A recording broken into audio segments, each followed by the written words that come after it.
I want to welcome you all to our Strategies for Building Resilience webinar tonight, and so glad that you've joined us. And I'm really excited to hear what our speakers have to say. My name is Nita Murray, and I am the National Support Coordinator of Melanoma Patients Australia, and I will be your presenter for this evening. I'd first like to acknowledge the traditional owners of the lands on which we meet today, and their elders, past, present, and emerging. We want to sincerely thank MSD and its support of MPA in this webinar series. We are extremely appreciative of this. MPA is a not-for-profit organisation created specifically for the support of all melanoma patients. It is unique in Australia in its recognition and mission to address the following: gaps in patient-focused access to the melanoma-specific information, psychological benefits of contact with fellow melanoma patients and survivors, the ability of patients and their families, friends and carers to gain emotional support. MPA's vision is creating a world where no one with melanoma walks alone, and our mission to support, connect and advocate for all Australians affected by melanoma and working towards its prevention. I encourage you to refer to our website for further information on all of these services. If there was ever a time for needing to build our resilience, it would be now. The pandemic of the last 18 months has certainly challenged us all. But for our melanoma community, it's been far-reaching and extreme in so many ways. It is our hope and desire through our wellness webinar series over the next 4 months to provide some relevant and encouraging support to each one of you at whatever stage you're at, to enable you to live your life to its fullest with the many ongoing challenges you have. We are really privileged tonight to have 3 speakers and are so very grateful for their contributions and insight. Firstly, we have Professor Jane Turner, who will speak, followed by MPA telehealth nurse Brooke Kelly, and ending with our patient speaker, Debbie Butler, with her personal story. We will be recording this webinar, which will be published on our website in the next couple of weeks and in future months, part of our new Wellness Hub. We plan to have a couple of Q&A opportunities tonight. At the bottom of your screens, you will find the Q&A function that will give you the opportunity to ask your own questions anonymously. And we'll do our very best to answer as many as we can in the time. Thank you so much for those that are already sent in questions. We want to warmly welcome our first speaker, Professor Jane Turner, who is one of our Melanoma Patients Australia's Medical Advisory Board and a very valuable and generous supporter of our organisation. Jane is a consultant liaison psychiatrist who has worked clinically for over 25 years in psycho-oncology. She treats patients with diverse cancer diagnosis and disease stages. Jane is president of the International Psycho-Oncology Society, the peak international body promoting psycho-oncology, chairs the Guidelines Committee, and is co-chair of the WHO Committee of IPOS, which has developed a comprehensive program to enhance the status of psychosocial care globally. She is a member of the Scientific Advisory Committee of the Psycho-Oncology Cooperative Research and Scientific Advisor to Breast Cancer Network Australia. She was also a member of the Clinical Oncology Society of Australia's working group that developed the COSA model of survivorship care, which was launched in Australia in 2016. And the list could go on. It makes me feel very lazy. Jane, we welcome you and we really look forward to your presentation now. Thank you so much. Thank you so much, Nita.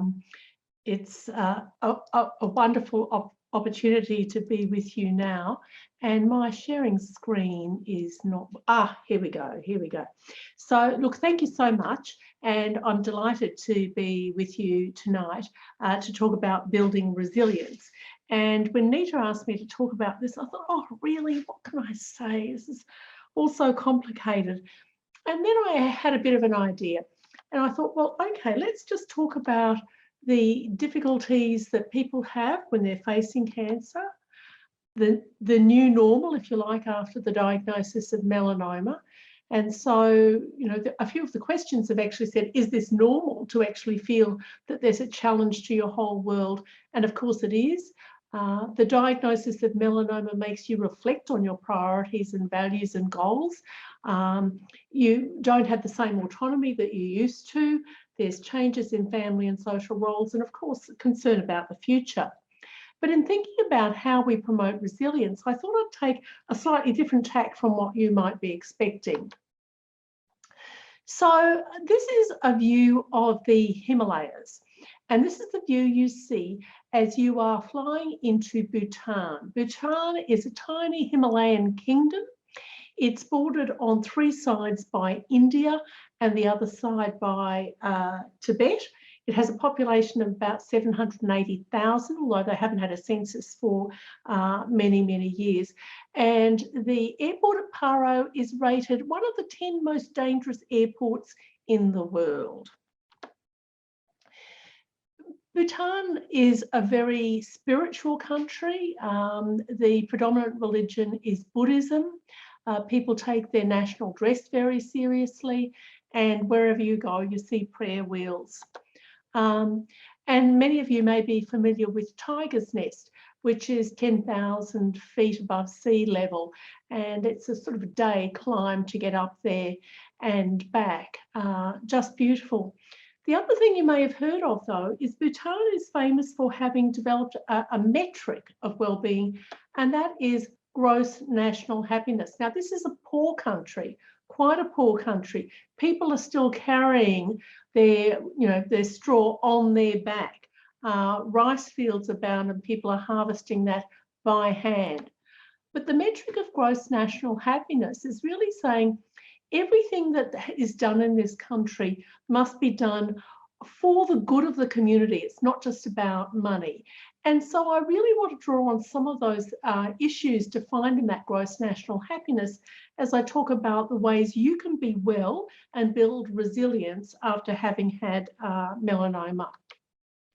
Before I do that, in case you think I'm too effusive in my admiration of Bhutan, I want to say that there was something that was very, very irritating to me, and that's the fact that when we went there, we were in significant water restrictions in Queensland, and they seemed to have an excessive amount of water, of which I was very envious. And I'll come back to the water issue shortly. Okay, so here's more water, and here's an elephant in the room. Nita mentioned COVID, and I think, you know, we can't have any discussion about resilience and well-being without thinking about COVID.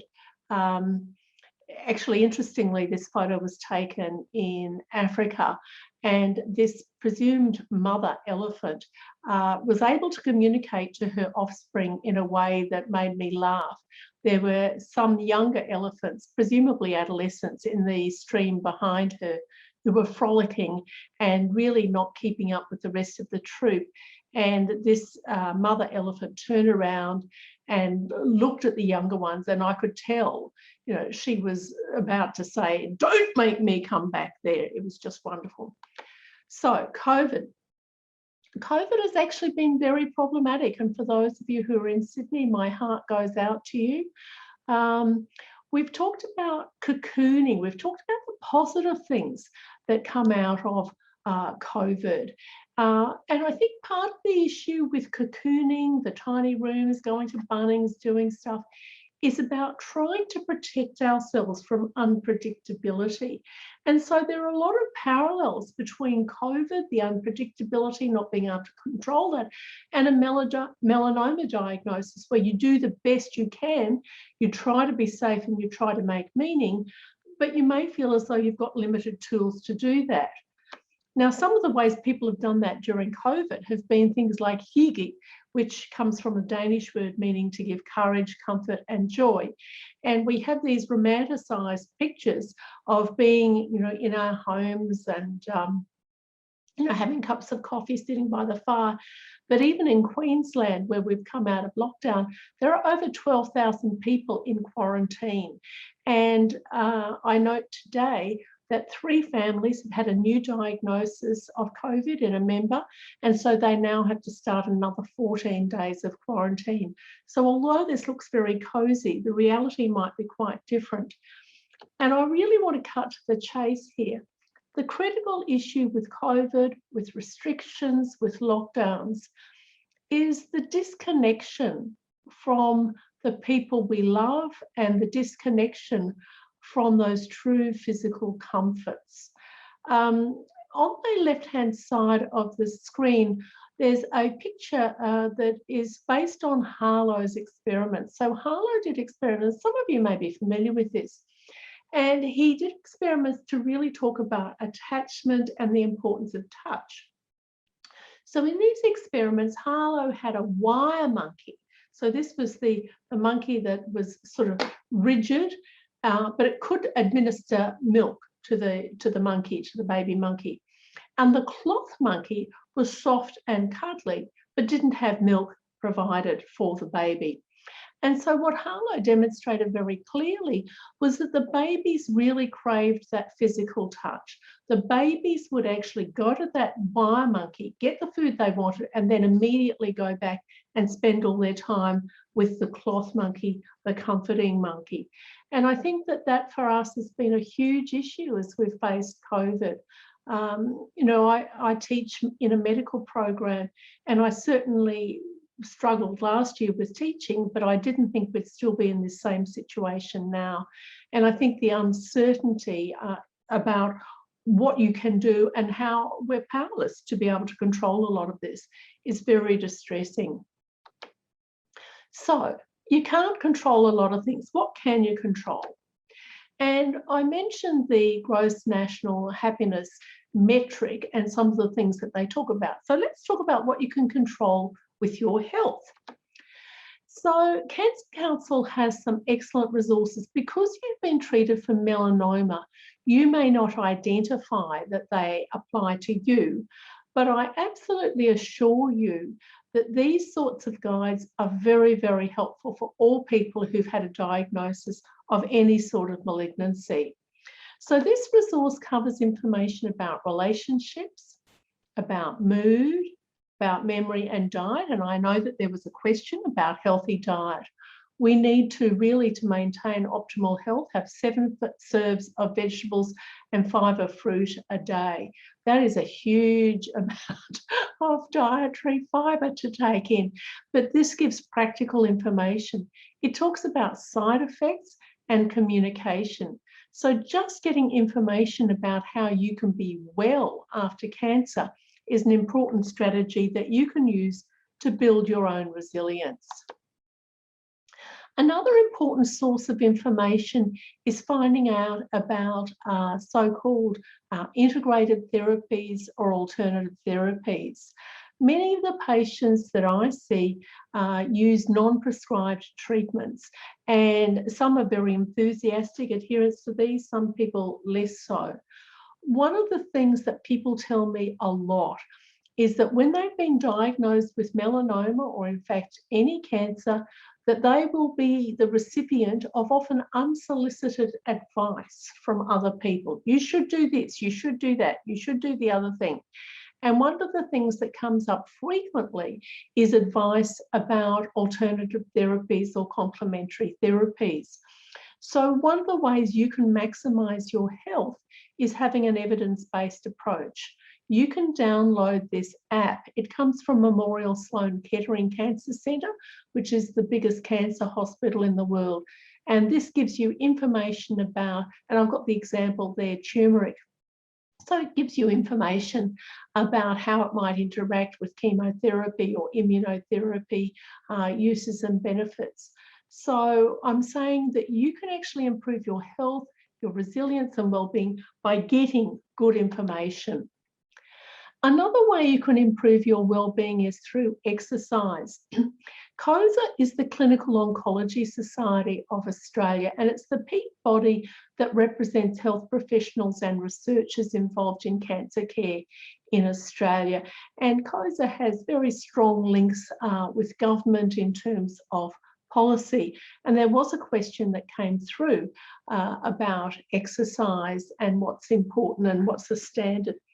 So the COSA position statement says that exercise is part of standard care. Absolutely, full stop, part of standard care, and that exercise can actually alleviate, it can reduce some of the side effects of treatment. Historically, for example, we've said that if people had lymphedema that they shouldn't exercise, but the data is emerging now that after medical consultation, it's generally very safe to exercise. A question I was asked was, how much? Well, they're saying at least 150 minutes of moderate intensity or 75 minutes of vigorous intensity each week. So this is a really big lifestyle decision. 2 to 3 resistance exercise sessions each week. Now, I want to point out that there is some data, not with melanoma, but with colorectal cancer, that people who exercise may have a reduced risk of their cancer coming back. The other thing I want to point out is that melanoma is a disease certainly of young people. It occurs across all age groups, and it is a very serious and deadly disease indeed in young people. But many people who've been affected by melanoma will be midlife, middle-aged or older.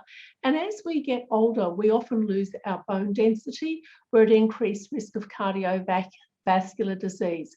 So exercise is a way of beating or heading off some of the other complaints related to aging that have nothing to do with melanoma and helping us to be well. Again, here's the theme, what can I control? And I'm drawing on this gross national happiness, psychological well-being. What can I control here? Well, now I put this up and I'm just interested, have a quick read through some of these things. These are actually comments that I downloaded from reviews of Royal Brisbane and Women's Hospital, where I've worked for about 30 years now. So the first one is very complimentary, second not so much, the others are fantastic. What I want to draw your attention to is a thing called selective abstraction. This is a cognitive distortion or an unhelpful cognitive process. What I mean by this is when we're presented with information and evidence, many of us, and I have to say I'm a master of this, many of us just focus on one thing. We take it selectively out of the context. We look at this terrible review and we think, oh, everything's horrible. Being aware of the tendency many of us have to do that is important. Being able to stand back and say, okay, there was one negative review, but the others were basically pretty positive and in fact quite glowing. So recognizing that our own way of thinking can take us down a rabbit hole that is not helpful. Standing back and thinking, am I taking this out of context? Have I looked at the bigger picture? Another thing you can control in terms of your psychological well-being is the issue of recording and memory. What do I mean by that? What I mean is that memory is not a videotape.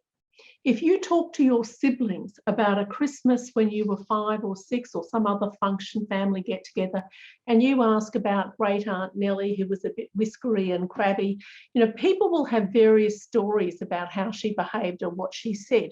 And what your siblings say may not match up with your recollection. The problem with memory is that it's not locked inside a cell and static. So when we have an event, we embellish it, we add to it, we subtract to it. And I'll give you an example, a personal example. Some years ago, when my children were quite little, we went for a holiday in Tasmania after I'd been to a conference there. And my husband and I had been to Tasmania a couple of years before we had our children. And we discussed this holiday, the driving holiday, and I said, oh, let's go to Bonnie's Tea House. It's just lovely. He said, oh, yes, I remember that. So we duly went to Deloraine, went to Bonnie's Tea House, went inside with our children and looked around, and I said, gee, they must have renovated. This doesn't look like it did. And he said, no, it looks quite different. When we got home, we consulted a travel diary that he'd kept during that holiday. And his notes for going to Bonnie's Tea House say, went to Bonnie's Tea House, unfortunately closed for renovation, so unable to have tea. But we both independently had a firm memory of having done that. So my message is, when something happens, particularly something bad, scary, or unpleasant, talk about it. Don't actually ferret that away where you ruminate, where you come back to it and embellish it. Talk about it, sift it through, try to make sense of it rather than putting it away at the back of your mind. Because when you come to revisit, it won't always be an accurate recollection. Another way you can actually improve your mental well-being and psychological well-being is having a realistic perception of decision making. I love this journal article, Too Many Fish in the Sea. So essentially what we know, and I think a lot of this data comes from marketing, if you have a lot of choices, it's hard to make a choice. So most people would actually prefer more options to make a choice, and this might be a garden bench or kitchen tiles or even towels for the bathroom. But the problem is, once you have too many choices, it's actually harder to make a choice. And then, of course, people ruminate and they have uncertainty post-decision. For people who have melanoma, this is actually a really stark reminder of the complexity of decision-making. Will I have this immunotherapy? Will I not? Will I continue it despite these side effects? Will I not? People often have this binary attitude towards decision-making, and they often think, I've got to make the right decision as opposed to the wrong decision. And what I would encourage you to do in terms of taking control is to take control of the way you appraise your decision making. So being able to say there is a choice to be made.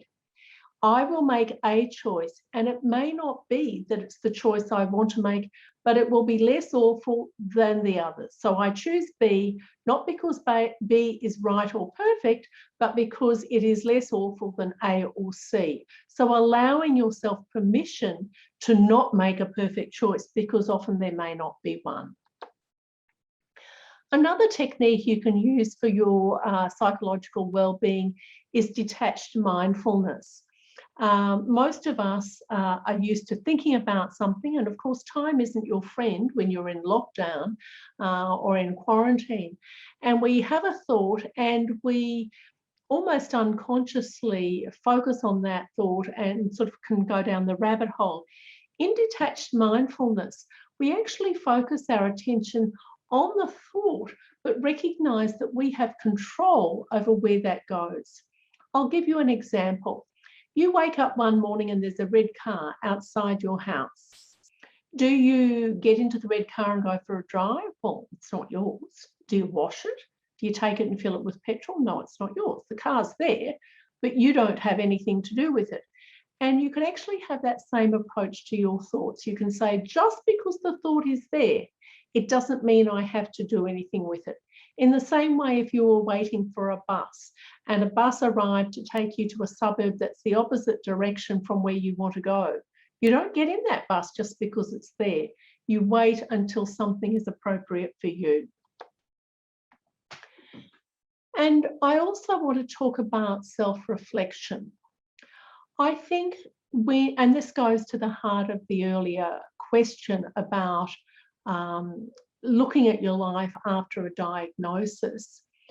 I think it is important to consider, what are your strengths? What are the things where you already have that robust resilience? And play to your strengths. But also you need to think what makes you vulnerable. And do you have to actually engage with things that make you vulnerable? And can you actually choose to do things differently? There aren't many advantages of being diagnosed with melanoma, but one may be that you have a chance to reflect and think, well, can I make choices about what matters to me? What do I want for my future? Where do I want to focus my energy? And I think the idea of being an active person in planning and contemplating the future rather than being a passive recipient of life. Many people have told me that the diagnosis of a serious illness is not something that they've sought or wanted, but it can also be liberating in allowing people to actually make choices that previously have been too difficult.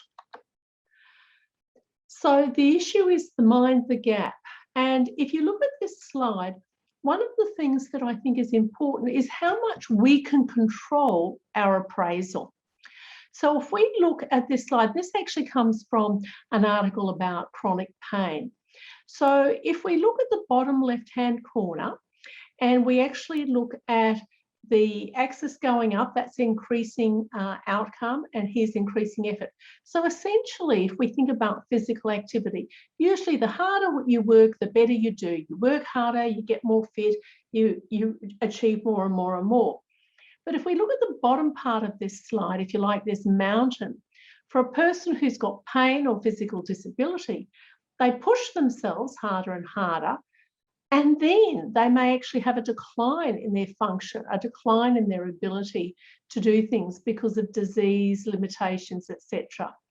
And this gap, this blue gap that I've labelled discrepancy, the gap between where you are down the bottom at the top of that green mountain and at the top of that dark blue shaded area, I think that discrepancy is an important determinant of how happy we are. If we expect to be in a particular situation and we're not, and if there's a huge gap, that makes us very unhappy. Obviously, in the course of your treatment, doctors and health professionals would aim to have you performing at the same level as you did physically before your diagnosis as much as possible. But maybe emotionally you can't restore that functioning. Maybe physically you can't as well. Maybe you've got lymphedema. Maybe you've got reduced range of movement in a shoulder. Maybe you've got other residual side effects of treatment. And so rather than standing at the bottom and looking up and thinking, I wish I was there, I wish I was there, I wish I was there, another strategy to narrow that gap is to actually redefine your priorities. So rather than thinking I've got to get back to where I was, breaking things into manageable chunks and thinking, well, for the next month, this is my goal. I might achieve more than that, but this is what I want to achieve. And so by doing that, you reduce the discrepancy. Another thing that's important to think about, it comes from acceptance and commitment therapy. In acceptance and commitment therapy, metaphor is very powerful. And again, it talks about what you can control and what you can't. If you think about a tug of war, so often in our thinking, we've got this tug of war. I've got to be strong. I can't give in. I've got to fight this. Well, if you think about a tug of war, if one person lets go of the rope, there's no fight. If you let go of some of your troublesome thoughts, there's no fight. And this is what I mean when I'm talking about detached mindfulness. What can I control? You can control time use. So we've talked about health. We've talked about psychological well-being. You can control time use. And you might think, why on earth does she have this picture here? Well, I will explain it to you.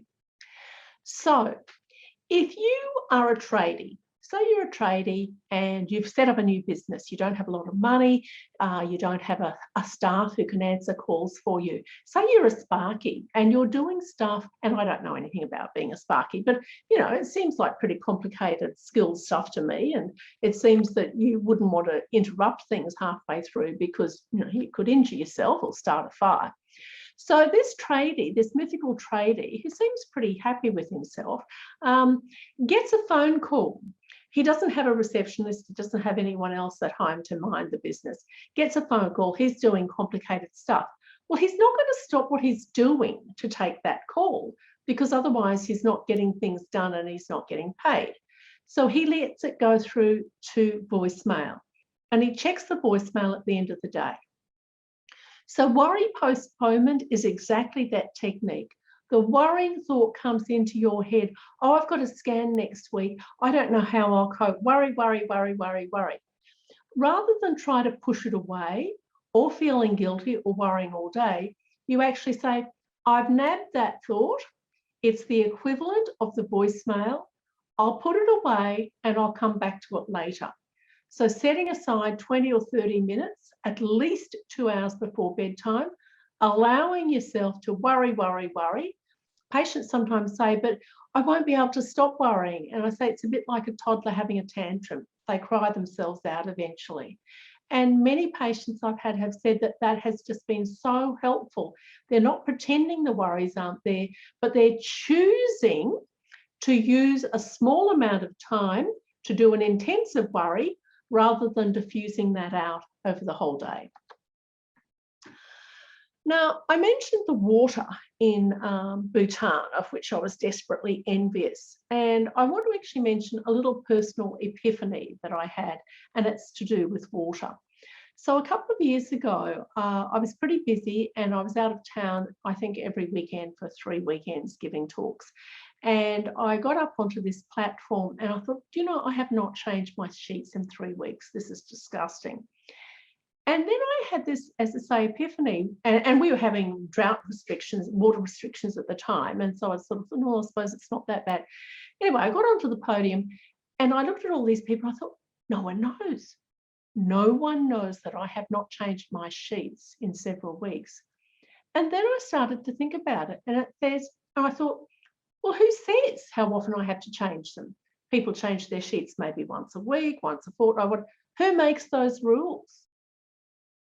I just did the rule that maybe I grew up with, but I'm the boss of the rule. I can change the rules. So you can actually choose whether you spend time doing tasks that maybe are not so productive and have time management that is devoted to other things that are more pleasurable. Now, I'm not suggesting that we manage our children with benign neglect, but this title really captured my imagination because I think that we face pressure in so many ways, not just with parenting, but with work. You know, respond to this immediately, get this done, all of these sorts of things. And again, I think that sometimes we are too compliant and we need to make rules for ourselves about what is acceptable and what's not. A patient recently said to me, I've realized there's a difference between should and would like to and will. So that's worth thinking about.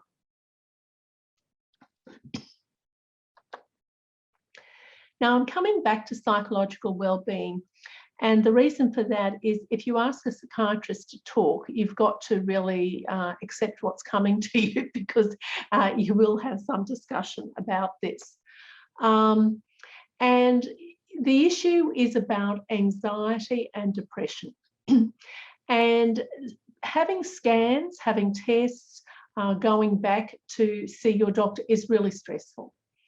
And if you think about what I said earlier with detached mindfulness, it's really about not fighting those thoughts, but allowing yourself to have them.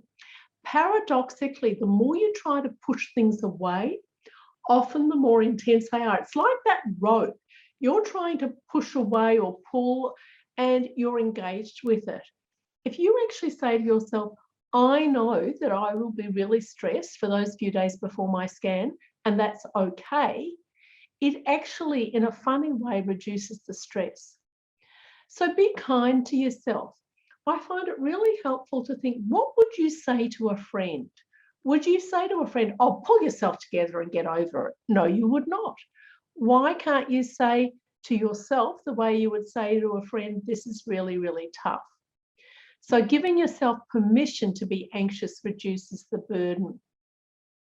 Now, you might think, why on earth do I have a picture here? And it's about the metaphor that I used to use before we were locked in the country.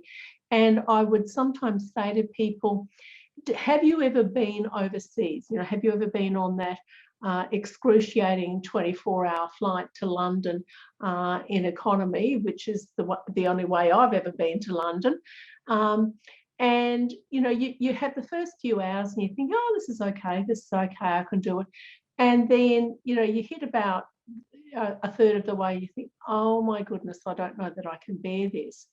But you do, because you know that it won't last forever. Eventually you'll land, eventually you'll disembark.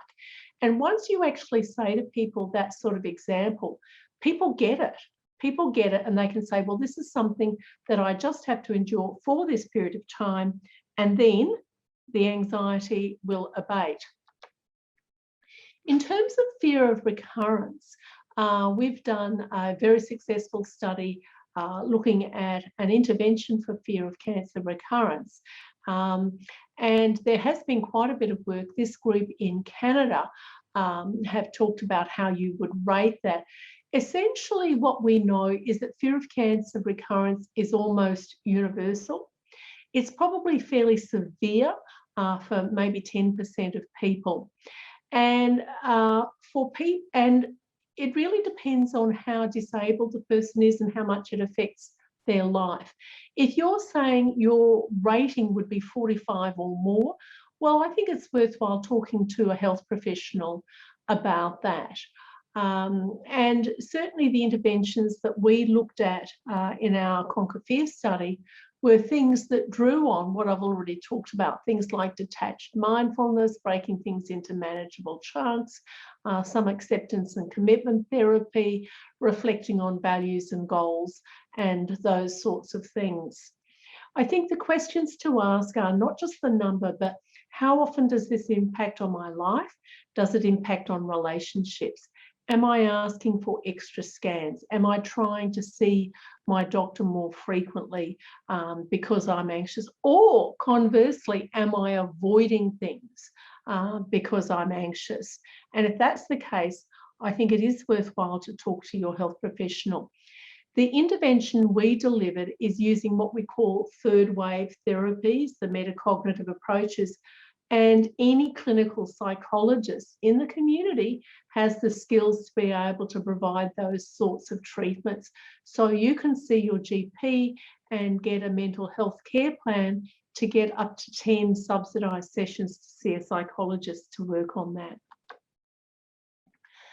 The other thing I wanted to mention was depression. We know that depression is common in the community. My colleagues who are working in general mental health units have said that things are incredibly busy in the wards. And I think we're really only starting to see the beginning of it. People have been isolated from their family and friends. They've lost work.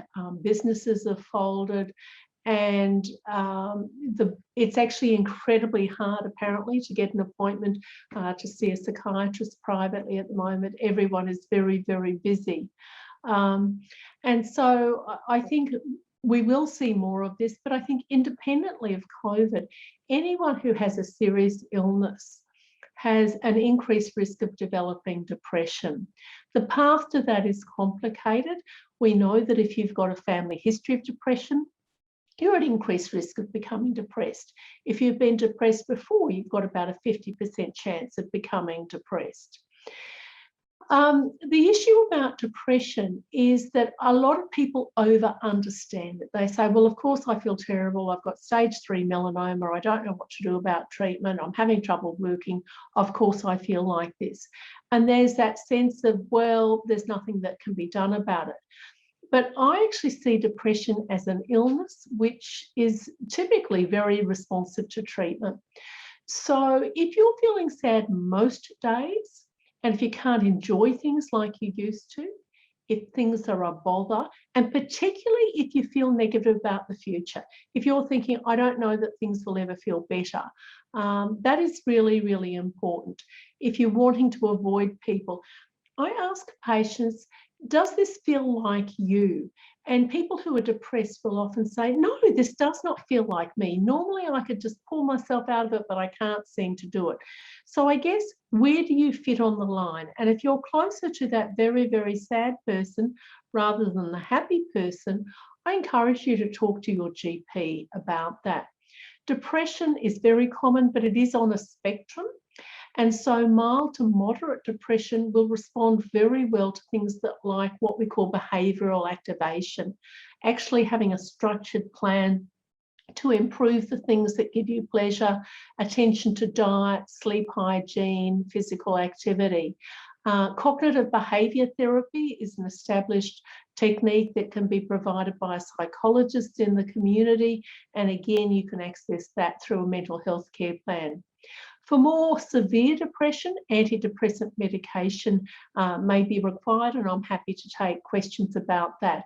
Your GP is very experienced in treating people who are depressed. So certainly that is something to think about. And I just wanted to finish by saying that it is important, I mentioned the term behavioural activation. When things are tough, when you're in lockdown or isolated, it can be really hard to actually build up the supply of good things. And the way I think about it, I've got a glass of water here, and if that's really full, I could knock it and spill a bit, and there's still quite a lot in there. That can satisfy my thirst. But if that glass is empty and I'm thirsty, there's nothing there. So filling it up, restoring the supply, is things like maybe reading or listening to music, talking with friends. There's actually neuroanatomical and neurophysiological evidence that actually talking with friends as opposed to texting is actually good for our brains. When was the last time you actually felt something nice, like walking on wet grass in bare feet? Just stretching can be such a pleasurable thing. And the other thing I would say to you, and I talk to my medical students about this, and they sometimes look at me with blank faces, I say, what's your happy place? And I think that we forget that we can actually relive happy times. So if I have trouble sleeping, I will actually go through a holiday I've had. I will actually imagine myself walking on the beach, the feel of the sand under my feet, the sound of the waves, the water. And allow yourself to have a bad day. It's just a day. I think it is important to access people who are supportive. This photo is Lake Moraine in Canada, and the water is exquisitely blue. It is just so beautiful. And when I look at things like that, I can actually almost imagine being there. So I think many of us have had experiences where we can think about, and it might be something as simple as, having a child who took their first steps, thinking about something amusing someone said to you the other day, looking at a meme on the ABC website. Heaven knows I've done enough trawling looking at COVID updates online. So I will close it there. I'll hand over to Nita, who I think was going to be fielding any questions that might arise, and we can work through those.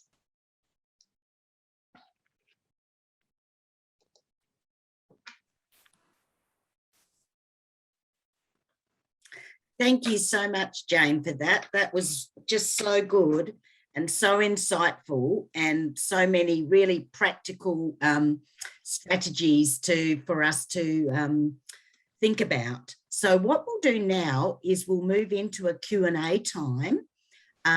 We do have some prior questions, and thank you for sending those in.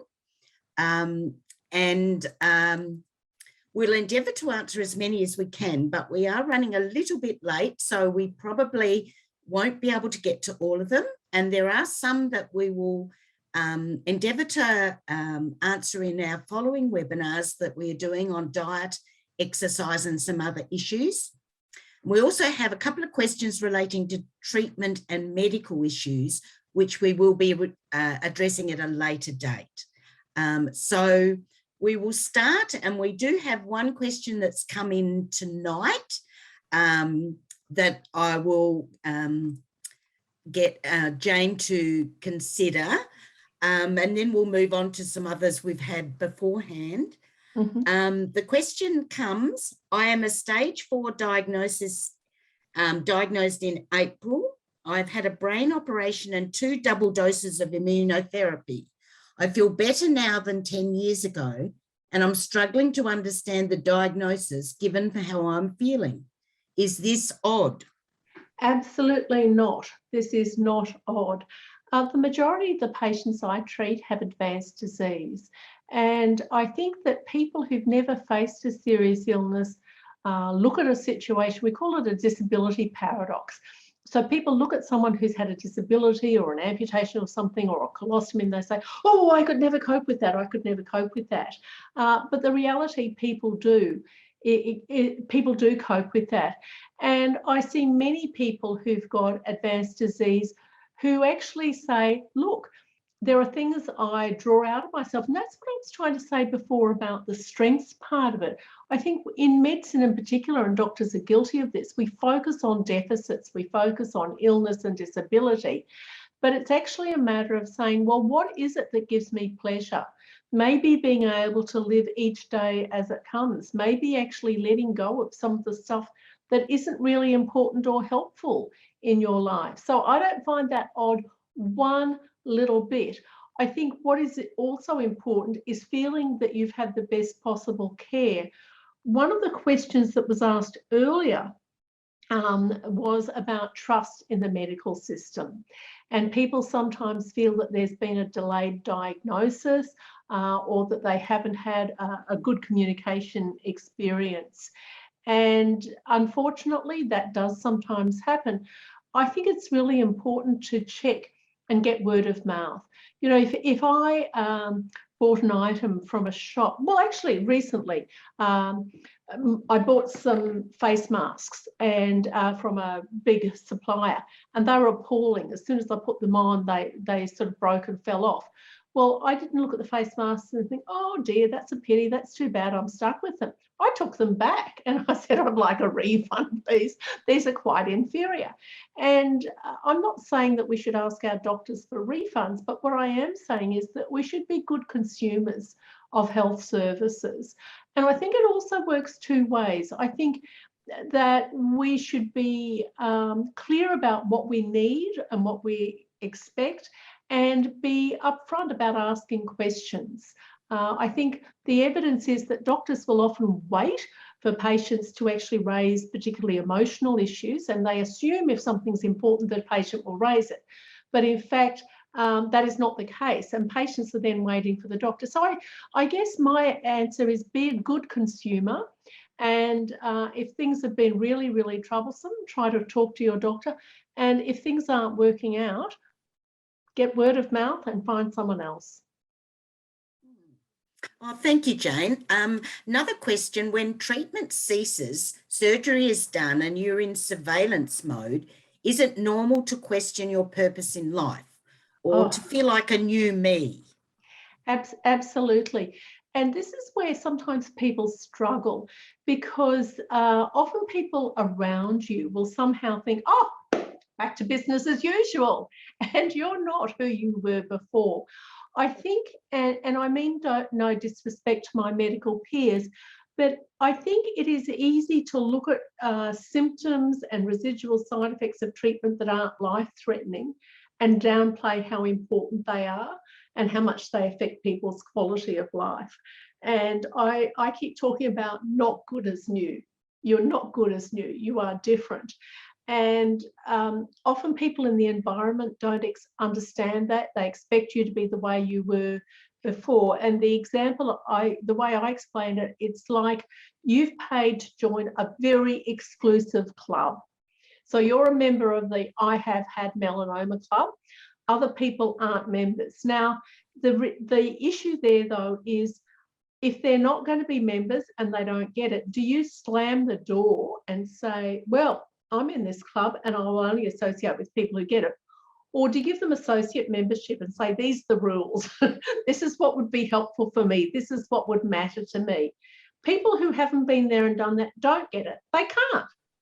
But you've got to be a good consumer and let people know what's helpful for you and what you need. Well, that's great.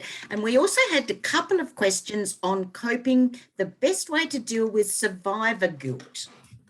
What would you say about that, Jane? Yeah, it's a hard one, isn't it? And, you know, I think that we do look at people and think, why them and not me? Yeah, I don't have a magic answer for that. I think the important thing is to not assume that because you've survived and someone hasn't, that you then have to develop a strategy for peace in the Middle East and solve unemployment and develop a new vaccine for COVID. You know, you are who you are, and some of it is unfortunately the luck of the draw. And you didn't ask for someone else to die, and you didn't survive at their cost. It is as it is, and you know, life's painful. Tonight on the news here, I was watching a young couple, I don't know if they were young, were walking in a park in Brisbane yesterday or the day before with their 5-month-old baby, and they were swooped by a magpie. The mother moved to try to avoid the magpie, stumbled and fell, and the baby hit her head on the concrete and died. And I just think, how terrible and unfair and unjust is that? But that doesn't mean that you can't be, you know, that you are guilty, that you have survived. It's just one of those terrible, terrible things that's part of the human condition.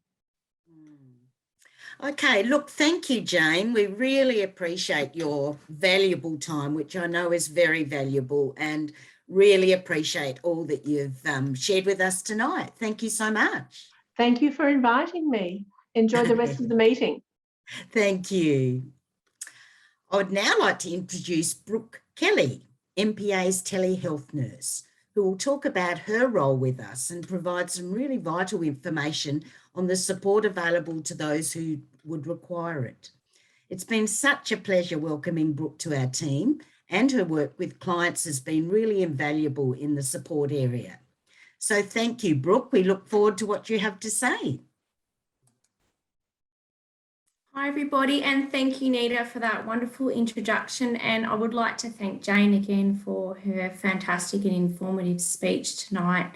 I think it's just such good timing with what's happening with the current pandemic all around the world. So we'll just wait for my slides to pop up and then we can make a start.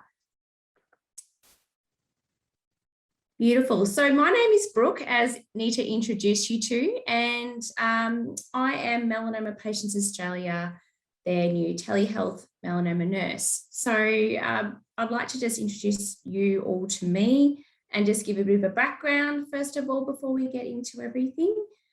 So I've grown up in regional Victoria and lived down here with my family. I've been a registered nurse for over 15 years now. And I'm very passionate about working in the melanoma space and being able to make a difference to all those impacted by this condition. So I'm absolutely thrilled to be here this evening to introduce myself to all of you and have a chat about these support services. And I think, you know, the most important thing is just to remember that my service is free. It's available to all of you across Australia, no matter if you're a patient, a family member or a carer. My service doesn't just stop at the patients, so anyone can access it, and it's available 3 days a week. So I would really encourage you, if you've been thinking about accessing support services, to get in touch, or if you know someone who would benefit from that. So how do you refer to my service itself? Well, there's a few different ways, and there's no right or wrong way. It's just whatever works for you and your family. So the first step is you can just send me a direct email. It's brooke@melanomapatients.org.au, or you can call my work phone on 0413 868 197, or you can in fact call our helpline and chat to our lovely volunteers on 1300 88 4450 and ask the team of volunteers to refer you to my service directly. So a little bit more about some of the work that MPA does. We do quite a lot. So first of all is our National Melanoma Support Line, which I just touched on in the last slide. So that is manned by trained volunteers throughout the week. And you can call in at any time and just have a chat with the volunteers. It might be that you're wanting to gather information. Maybe you're feeling a bit lost. Maybe you need some information or education, or you're wanting to access some of the supports below. So this is a really, really important service, and we're very grateful for our volunteers for making this a possibility. We also have our virtual support groups, which are very busy at the moment. These operate all around Australia. They're free to attend. They're run by trained volunteers and people who have had experience often with melanoma. So you're meeting with people who understand the journey. And I think networking with others who are walking the same journey as yourself really does make it a lot better for your situation and for your families around you. So I would encourage you to have a look at the virtual support groups and have a look at considering joining one. We also have our face-to-face support groups, but sadly, due to the COVID-19 pandemic, they've all been placed on hold at the moment because we can't operate face-to-face at the moment. But post the pandemic, we hope to get these up and running again. We also have our closed Facebook support group, which I know a lot of you are already a part of. It's a really, really wonderful space where people can just share their journey. They can talk about some of the things they're going through. They can discuss side effects. They can share really positive stories or images. It's just a really nice place to connect with others going through the melanoma journey. We also have our telephone support group. We work closely with Cancer Council in New South Wales, and we run every fortnight with another facilitator, the metastatic melanoma telephone support group.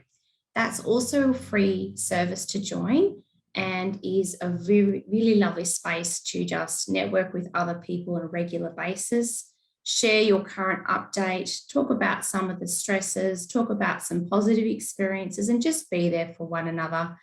And I'm quite fortunate to be one of the co-facilitators of that group, and would love to have new people come along and join in at any stage.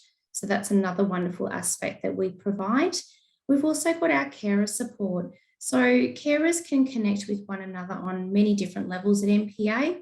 And one of the levels they can connect on is through our closed carer support Facebook page. So you can just network with other people and discuss some of the fears, some of the concerns you have, and just really be there for one another. And it really does help at the end of the day.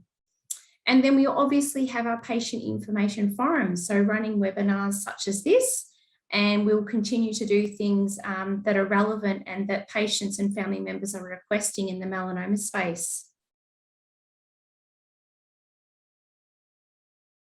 So this is our website, and I'm sure a lot of you are familiar with our Melanoma Patients Australia website. So if you're not, the address is just above the browser there, and you can just pop in melanomapatients.org.au and you'll then come to this page. So you can have a little play around, you can search for education material, resources, you can have a look at any of those supports that we just ran through, and then you can request to join, or you may just reach out and send us an email and touch base that way. So there's a lot here. We won't have enough time to go through every aspect, but I would encourage you, if you haven't already, or if you know of someone who would really benefit from this, then to please share this with them. So I think it was important for us tonight to talk about other services that people can access. So I'm just going to touch briefly on the allied health services via a GP chronic disease management plan. And I realize that is a big word. So I don't want anyone to sort of panic over that too much. It's quite simple, and some people may even be using this already with their GP. So when you have a chronic condition such as cancer, melanoma, you can access allied health services for a maximum of 5 allied health service patient calendar visits per year. So one of the benefits of the management plan is it entitles you to up to 5 Medicare funded visits to services such as physio, podiatry, exercise physiology, dietetics, and a lot more. So regular access, as we know, can be a fundamental part of ongoing care for chronic health conditions, and can assist with management of symptoms and an improved quality of life, which Jane touched on earlier in her presentation. So if you are interested in doing that, I would just encourage you to speak to your GP about accessing one of these, and can really help for those who are particularly struggling with financial situations at the moment, because you can access the Medicare rebate this way using the GP chronic disease management plan. Accessing a mental health care plan, which Jane also touched on, and we thank her for doing that because I think it's a really relevant time, particularly with what's happening all around at the moment. And we know a lot of you are doing it very tough. So we are there for you, and our hearts go out to you all affected by either health concerns at the moment or in the lockdown due to the COVID pandemic. So there's a lot of things you can do at the moment to access services and access help to put you on the right pathway again. And it's about taking small steps and slowly building up those supports again. So if you are experiencing issues or concerns about your mental wellbeing, you might be eligible for what we know is called a mental health care plan. So you can actually get appropriate support and treatment. Medicare gives up to 20 individual psychological appointments per calendar year. So this gives you subsidised by Medicare to certain access to psychologists, occupational therapists and social workers, to name a few.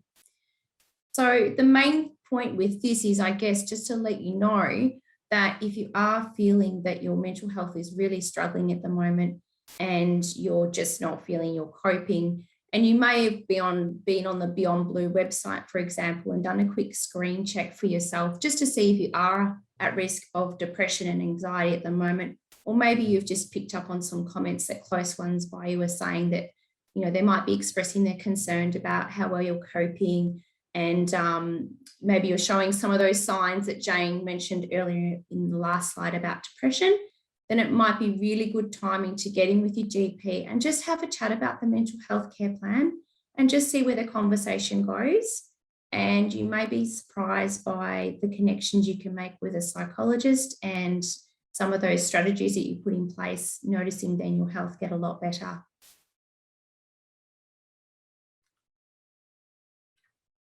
So what are some other ways you can improve your physical and emotional health? And I was really excited that Jane went through a lot of this in her slide as well, but I just wanted to also talk you through just some really practical things that often I talk to my patients about doing, particularly when things are going quite difficult.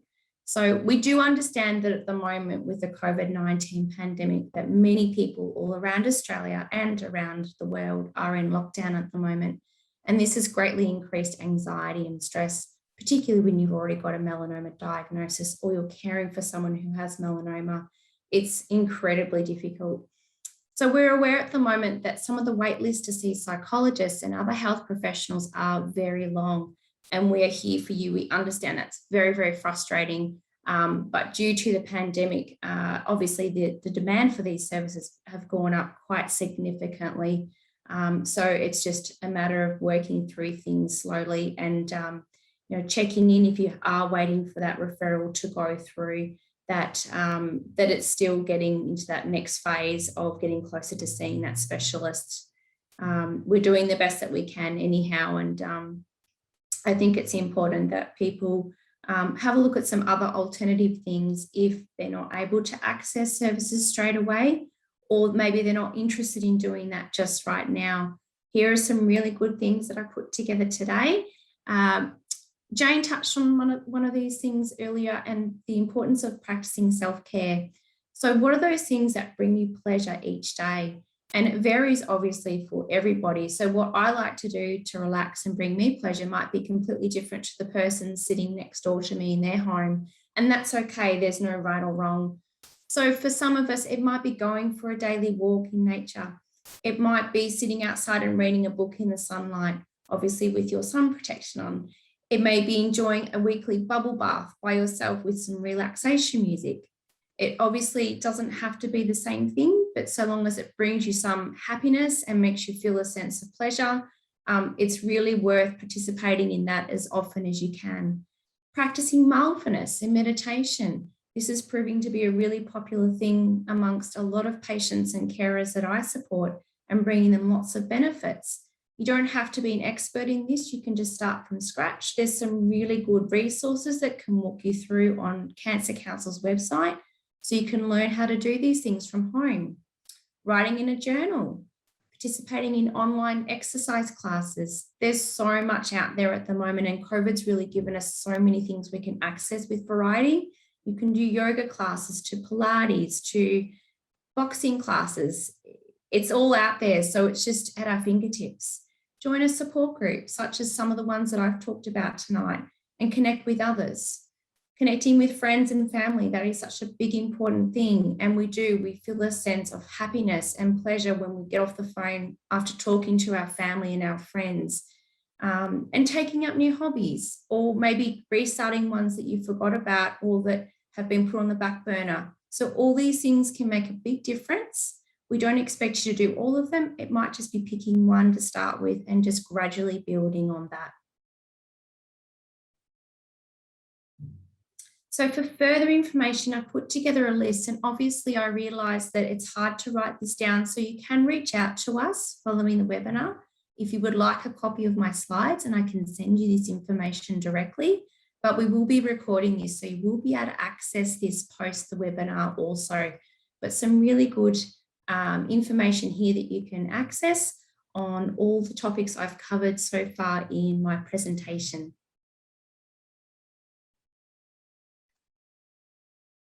So we'll just acknowledge our references tonight. So Melanoma Patients Australia, the Department of Health, the Health Direct line, Beyond Blue, and the Cancer Council. So we'll go back to Nita now for some questions. Thank you so much, Brooke. And it's just so good to know that your services are free of charge to anyone, whether you're a carer, a family member of a melanoma sufferer, or a patient yourself. So thank you, Brooke, and just so much good information there. You've actually answered some of the questions. We had a question on the best you can be health-wise, and that has already been answered, which is great. Also about how to be referred to you, and you've expressed that really well. One little question, are there a limit to the number of consults you're able to access? Okay, thank you, Nita. In regards to the number of consults you can access, no, there is not a cutoff. And often that's a question that I get asked a lot, particularly when patients first come across to me or a carer. They'll think that they can just have the one session. So there is no cutoff. You can have as many consults as you wish. Quite often the people I'm supporting are having regular consults and having regular check-ins with me, and it's really helping them move forwards with their life. So don't ever feel guilty about accessing the service or feel that you're taking up time. Everyone's time is important, and we're here for you. Great. Well, I just have a lovely positive message about someone that's been really helped by your service, Brooke, and how much it's made a difference to her. So that's a lovely thing to go away with. So thank you so much, Brooke, and we really appreciate you sharing with us today. Oh, okay. That's lovely. Thank you so much, Nita, and thank you for being here tonight, everybody, and for having me speak. It's been wonderful, and I look forward to hearing from more of you and hearing from our next guest speaker. So lastly, we welcome Debbie Butler, who's going to talk us through her journey as a stage 4 melanoma patient and the different ways she's found resilience and hope throughout. Debbie has a wonderful story and is supported really well, has been supported really well by her family and friends and community, which is amazing. However, I know for some of you this isn't the case, but I hope it can inspire you in ways that you are able to use in your situation. Every situation is different, but we really look forward to what you have to say, Debbie. So we welcome you now. Again, okay, so I've got a photo here of my family, and these have been really instrumental in supporting me through the process that I've had with melanoma. So that's my husband, Adrian, there at the back. And in the front, I've got twin daughters. Hannah's down here on the right and Gemma's on the left. So what I'd like to tell you is a little bit about my journey with melanoma and how I've tried to stay strong through that journey. So what I want to discuss is my diagnosis, my treatment, my recurrence, dealing with side effects, and finally where I am today, which is melanoma free. And there were different pressures at each stages of my journey and different coping mechanisms. So that's why I've elected to break it up like that. There were some things that I did explicitly to ensure that I could cope. And there were some things that were just inherent. They were unconscious behaviours that proved to be ever so important. So I think it pays to point them out. So my initial diagnosis was in August 2019. So I'm having my 2-year cancerversary. I had pain in my back that wasn't getting any better, and it was increasing in intensity. So I went to see a new GP and I mentioned to her that I'd had melanoma 2 years earlier. She really paid attention to what I had to say and she ordered some CTs. And 3 days later, I got the news that there was something unusual in one of my ribs and in my lungs, and in my left lung. A biopsy of the rib confirmed that it was melanoma, and a week later, oh, what is going on there? And a week later, the confirmation of a PET scan showed that it was melanoma in my lungs as well. So the diagnosis was confronting. My primary melanoma had been a stage 1B, and the prognosis for that initial melanoma was extremely reassuring. Google had told me that I probably wouldn't last 5 years, and my GP couldn't look in my eyes when she spoke to me, and that confirmed all of my fears. And it was safe to say that I was petrified, and so were my family. Luckily, my sister started looking for resources for me. The first thing she found was an American website with melanoma success stories.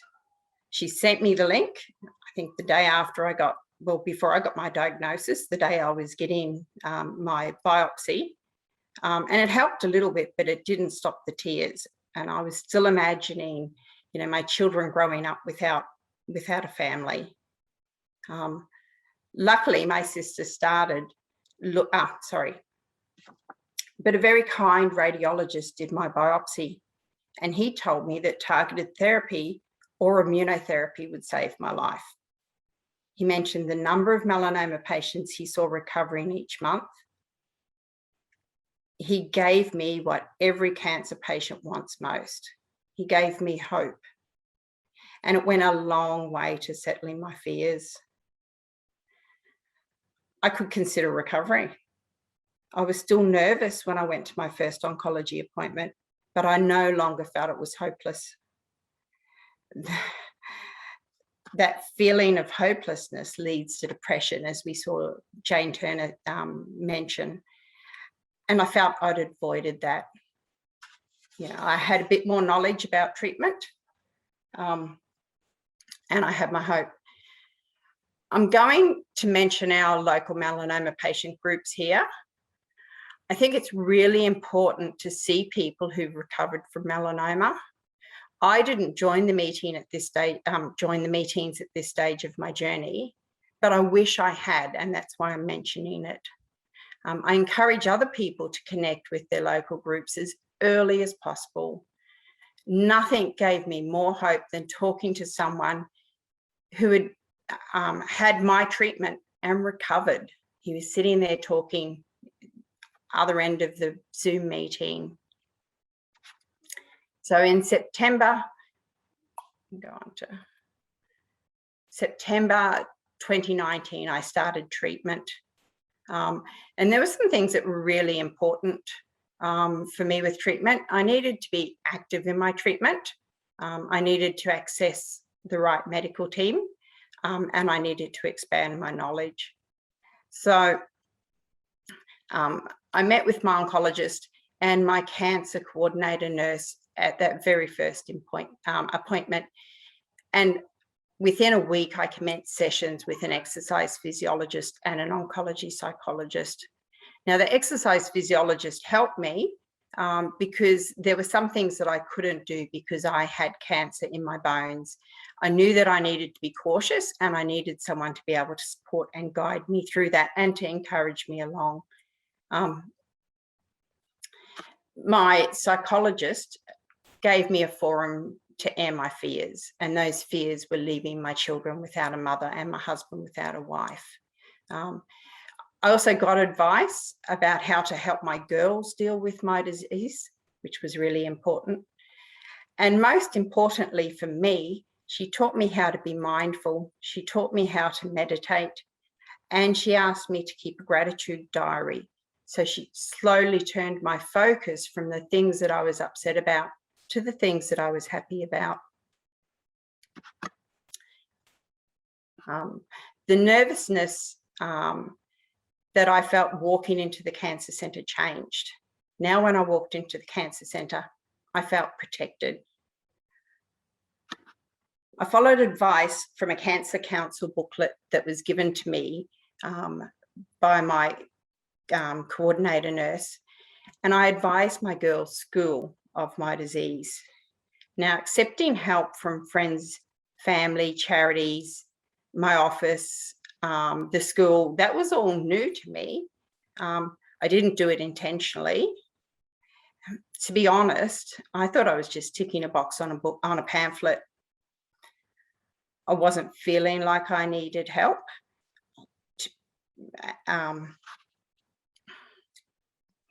At the time, I was still working full-time and getting clear scans.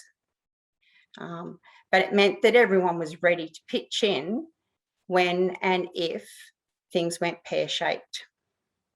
So I had a plan, I had medication, I had movement in the form of exercise and meditation. They were my 3 M's. The exercise physiology was an overt action to ensure that I stayed well enough for treatment to work, and that I kept my body fit if my immune system needed to fight the cancer. Continuing work and having faith in treatment, that treatment would work, and surrounding myself with support team with things that I didn't do consciously to stay resilient, but they were working. I was feeling really good. And from that very first day, when I took medication and it was targeted therapy, the pain in my back disappeared. I was shocked at how quickly the cancer had been controlled. And for the next 6 months, I managed the side effects of targeted therapy without too much trouble, and managed to continue working full time, to be there for my family, to do things for myself. It was really important to me to do these things, that the cancer didn't take my life while I was still alive. Recurrence. Recurrence was when I really needed to look at support. In March 2020, treatment failed and my cancer recurred. It was a crushing blow when my oncologist called me to say that melanoma was found in my brain. Treatment had failed and my biggest fears were being realised. Then 2 small mets became 6 mets, and 6 bigger mets became 6 large mets, and things spiralled downhill really quickly. But I couldn't afford to let fear paralyse me. So I listened to my team and I kept active in my treatment. I exercised and I meditated. My oncologist and my nurse coordinator were moving at lightning speed to start a new treatment regime. It was immunotherapy and gamma knife radiosurgery. I was scheduled to start immunotherapy within 2 days of my recurrence being found. And 3 days later, I had an MRI and gamma knife radiosurgery was scheduled. I continued to meditate each day and to walk each night to stay calm and fit. My hope that I would recover had been tested a bit, but I success rate of Gamma Knife was impressively high, higher than any treatment I had to date. So I was confident my brain mets could be addressed.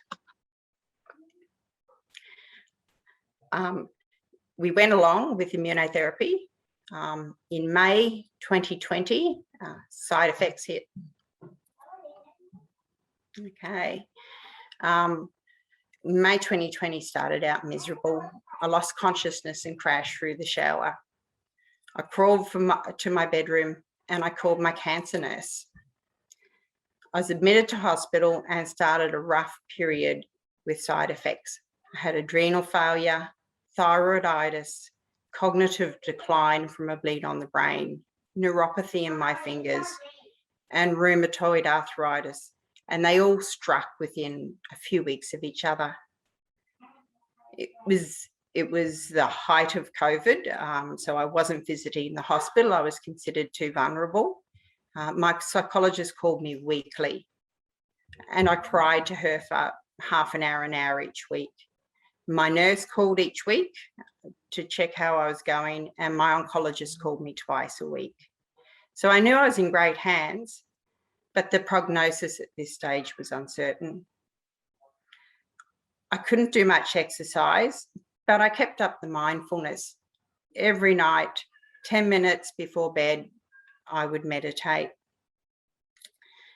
And the underlying support system that I'd established when I was in targeted treatment kicked into overdrive. My husband's an incredible support. He was looking after the family. My GP kept asking if Adrian had, asking to see Adrian to ensure that Adrian had enough support. Well, Adrian didn't need it.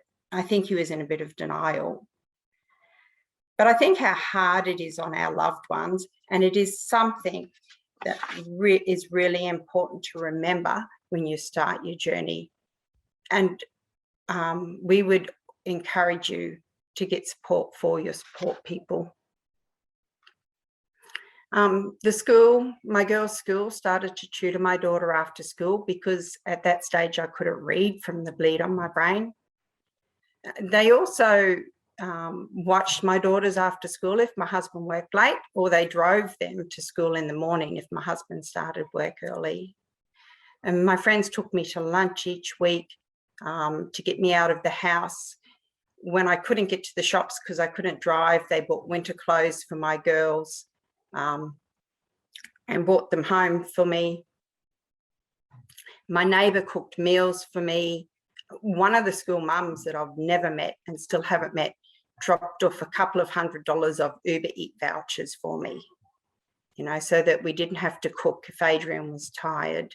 My office completed paperwork for me to extend my sick leave and to finish the work that I hadn't done. A local cancer charity drove me to and from the hospital for appointments. You know, I found at this time that people are there and, you know, they really give you faith in humanity. They want to help. And I truly believe that if they didn't want, they wouldn't offer if they didn't want to help. So the more people that understand your situation, the more support you're going to get. Most of those people found out about my melanoma when I didn't need any support at all. So it's important to tell people early. So, you know, my faith in the success of treatment that was so important to my mental health was really getting tested. There were a few days and one particular bad weekend where I felt so bad that I thought I was dying. And I wasn't the only one. My GP and some of my family thought I was too. You know, but my two oncologists, I had a medical oncologist and a radiation oncologist, both kept telling me that everything would be okay. So every twitch that worried me, I contacted my sister to query. So I'm fortunate that my sister's a GP. You know, I called her to ask if I was having a seizure, did I have colitis, what did arthritis feel like? And she answered all those questions, mostly at odd hours of the night or on the weekend when I couldn't contact my normal team. So that was one more support that I had that was really important. My oncologist and nurse also sought additional medical support for me. My team of specialists grew to include a speech pathologist, physiotherapist, a rheumatologist, an endocrinologist, a dermatologist. And these were vital for controlling the side effects. So it's really important to get your oncologist to get you additional specialists to deal with those side effects. Going through treatment is tough enough. Dealing with arthritic pain or dizziness from adrenal insufficiency, or, makes coping with treatment that much harder. So having such a broad medical team really helped me to get through this stage. And it was the toughest stage of my melanoma. Fortunately for me, over the past 12 months, those specialists have done their job really well, and most of my side effects have resolved.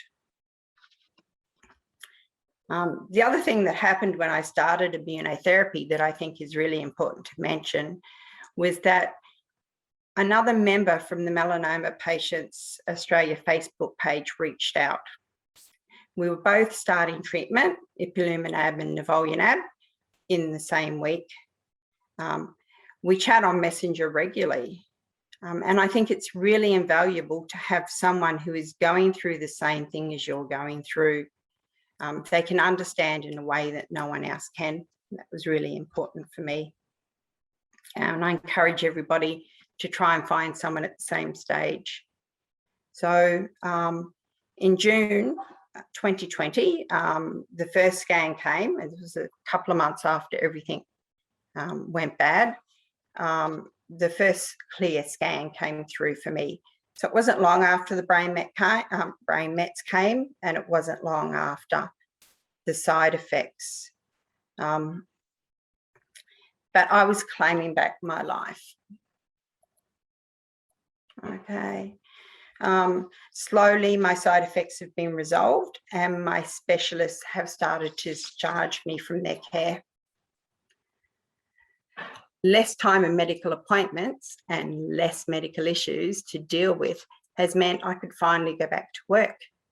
Returning to work is a really important part of your journey, and it's an important part of gaining control again. I can finally feel that I have control of my life. I'm taking it slowly, so fatigue does not set me up for failure. I'm also working on my health and fitness now. I'm losing the steroid weight. So recently I've lost 12 kilos, which I'm really happy with. I'm reducing the number of additional medications that I need to take. And more I'm getting to the point where I feel like the melanoma nightmare of the last 2 years is almost over. So I guess, oops, that's the end of my presentation, Nita. Thank you so much, Debbie. We really appreciate your vulnerability in what you've shared today, and I'm sure it's going to be a real inspiration to many people. Thank you so much. We really appreciate it. You're welcome. I'm trying to stop sharing this for you, and now I'll make it large. There we go. So now we just remember MPA's vision of creating a world where no one with melanoma will walk alone. And all our support services available are to this end. We are here for you, and we want to support you in whatever way is unique to you. Thank you once again to all our speakers, and I think we all go away with a lot to think about and a lot to put into practice, and I've really enjoyed it. And thank you once again to MSD too for supporting us in this webinar series of wellness. This completes our session tonight, which is the first of 4 webinars in this series. And I really encourage you to watch out for our next one, which will be held on the 7th of September on financial management with a cancer diagnosis. We will automatically send out a link to you to register for this one and encourage you to invite friends and family and along to that as well. So good night, everyone. And thank you so much for being a part of this with us. Good night.